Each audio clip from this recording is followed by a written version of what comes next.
नमस्कार दोस्तों, news time में आपका बहुत बहुत स्वागत है।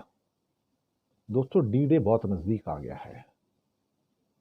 डी डे का मतलब है कि जहाँ कुछ होने जा रहा है। हो सकता है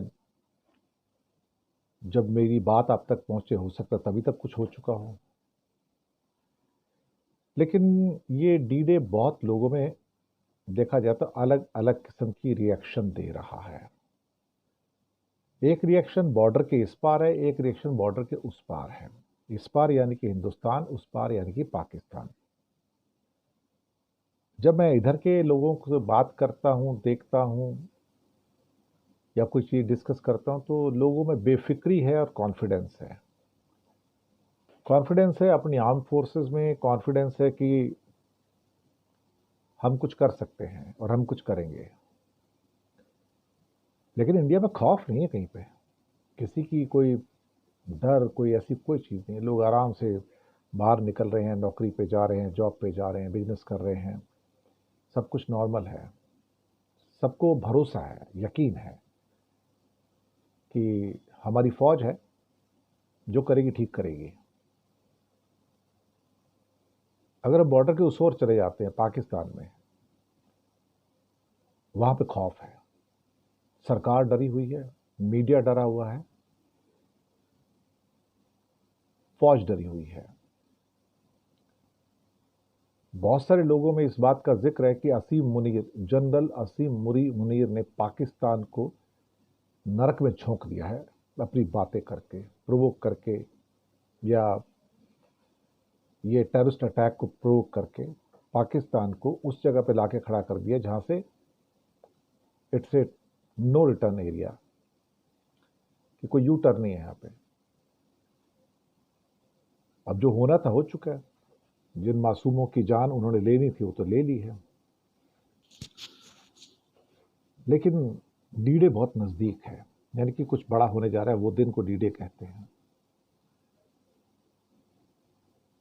प्राप्त खबरों के अनुसार, न्यूयॉर्क टाइम्स के अनुसार और वैसे भी कई और रिपोर्ट्स के अनुसार, मोदी ने सभी वर्ल्ड लीडर से कह दिया है कि मैं आपकी सपोर्ट मांगने के लिए आपको फ़ोन नहीं कर रहा हूं, मैं आपको बताने के लिए फ़ोन कर रहा हूं कि I am going to act. अब इसने खौफ पैदा कर दिया है। अमेरिका भी उस मामले से खौफ में है, यूरोपियन यूनियन खौफ में है, यूनाइटेड नेशन खौफ में है, कई और देश खौफ में है कि पहली बार इंडिया की फॉरेन पॉलिसी में शिफ्ट आया है और कहा कि मैं आपको जस्टिफिकेशन भी नहीं दूंगा, एविडेंस भी नहीं दूंगा कि पाकिस्तान इसमें शामिल है, उसने टेररिज्म किया, मेरे लोगों को मारा है। मैं कोई सबूत नहीं देने वाला है। बिना सबूत के ही इस पर आऊंगा और एक्ट करके जाऊंगा, यानी कि अटैक करूंगा मैं। अब इस बात से घबराहट होगी कि अभी तक इंडिया अन्य देशों की ओपिनियंस को अपनी तरफ करने के लिए काफ़ी प्रयास करता, तो उसके बावजूद भी दूसरे देश मानते नहीं थे। ये इजराइल डॉक्ट्रिन है। इसको इजराइल डॉक्ट्रिन कहा जाता है, इजरायली सिद्धांत कहा जाता है, जहां वो कहता है कि to hell with the word. उसका सीधा असूल है, to hell with the word, I have to protect myself and I will protect at any cost. I don't care for UNO, I don't care for any institution.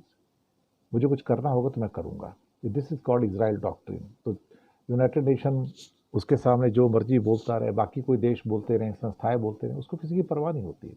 और हमने Hamas के साथ war में देखा है, और पहले भी जो इसराइल की वॉर हुई है तब भी हमने देखा इस बात को। और इसलिए किसी की हिम्मत नहीं पड़ती कि इसराइल के सामने खड़ा हो जाए। कहते हैं जो सशक्त होता है ना, उसके सामने दुनिया झुक जाती है। अगर आप सशक्त हो और सशक्त दिखाते भी हो, तो फिर ये सारे के सारे जो इंस्टीट्यूशन है ना, जो आपको धमकाते रहते हैं, ये कर देंगे वो कर देंगे, वो सब डिफंक्ट हो जाती हैं। उनका कोई वैल्यू नहीं रहता ultimately. They become zero actually. United nation की क्या औकात रह गई? अमेरिका ने यूनाइटेड नेशन को, डब्ल्यूएचओ को, क्लाइमेट फंडिंग वालों को, या फिर कई और इंस्टीट्यूशंस को घर का पालतू बना के रख दिया है कि यही तुम्हारी औकात है, चुप करके बैठो वहां पे। और वो चुप करके बैठे हुए हैं। कोई चू नहीं करता, ना वर्ल्ड बैंक चू करता है, ना आईएमएफ करता है, ना डब्ल्यूटीओ करता है, ना डब्ल्यूएचओ करता है, ना यूनाइटेड नेशन करता है। सबकी बोलती बंद हुई पड़ी है। ये समर्थ की शक्ति होती है। इंडिया का जो रवैया इस पर निकल के आया है, जो बातचीत हुई है कि मैं तुम्हारी सपोर्ट नहीं मांग रहा हूँ, तुम अपनी सपोर्ट अपने पास रखो, मैं जो करना होगा मैं करूँगा। अब मैं, इसने डर पैदा किया है, खौफ पैदा किया है। और यूनाइटेड नेशन भी कहने पे आ गया, नहीं please keep the restrain, EU कहते प्लीज़ कीप द रेस्ट्रेन, अब प्लीज़ पे आ गए वो। पहले कहते थे कि वी अर्ज, अब अर्ज के बाद अब रिक्वेस्ट आ पे आया। तो ये ताकत होती है।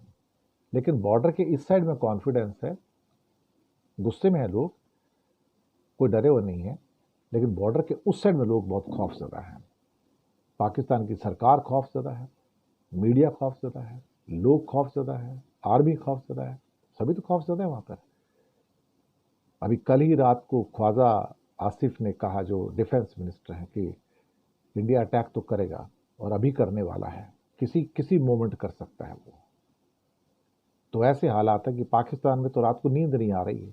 यहाँ तो लोग आराम से सो रहे हैं, लेकिन वहाँ के लोग आराम से नहीं सो पा रहे।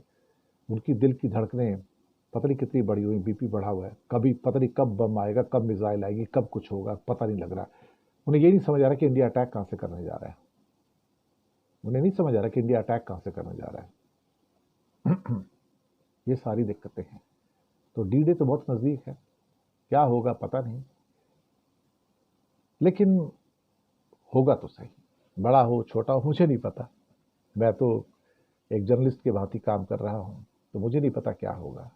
स्पेकुलेशन में मैं जाना नहीं चाहता, इंतज़ार करेंगे, देखते क्या होता है, लेकिन जल्दी कुछ होगा। अब वो D-Day ज़्यादा दूर नहीं है, नज़दीक है। शुक्रिया।